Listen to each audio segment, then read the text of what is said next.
Hello and welcome, this is Spirit Crisis with another tutorial on Blender 2.6. Today we're going to be working with Blender 2.66. Blender is a freely available 3D modeling program that can be downloaded at blender.org.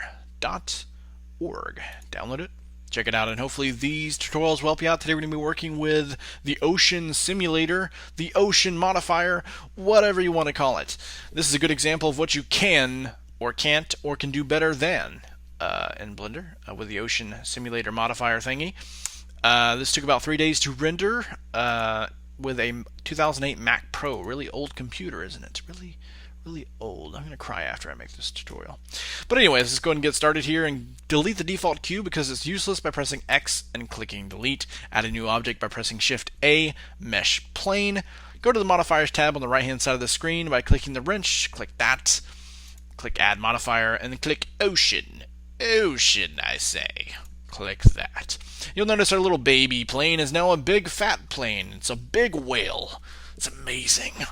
Why? Why is it so big? The reason why is because if you look over here at the right hand side of the screen, it says geometry generate, and it literally does what it says. It takes the plane, it generates a useful plane out of the plane you have created for this ocean simulation. So you don't have to actually subdivide and do all this stuff to make sure that your plane is useful.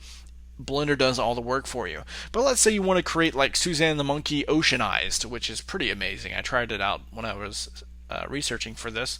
You'd create a Suzanne the Monkey, you would go over to geometry and change it to displace, and then it will actually use the geometry in which you added originally. So as you can see, our regular plane is now being used. It's a little tilted because it's only using the 4 vertices that are available to bend and conform to the ocean.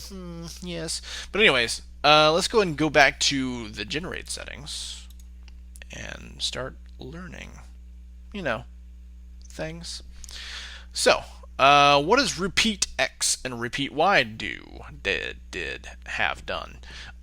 X literally means on the X-axis, Y means on the Y-axis. So if I change it to 2, zoom out, you'll see that it repeated it again. Repeat it on the Y, same deal.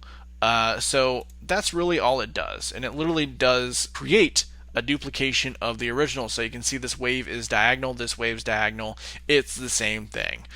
So if you want to fake a big scene, I guess that would be the way to do it. So go ahead and change it back to 1 and start learning some more of these options here. So resolution is set to 7. Let's change it to 15, and you'll notice that it's kind of subdividing the plane and creating more detail.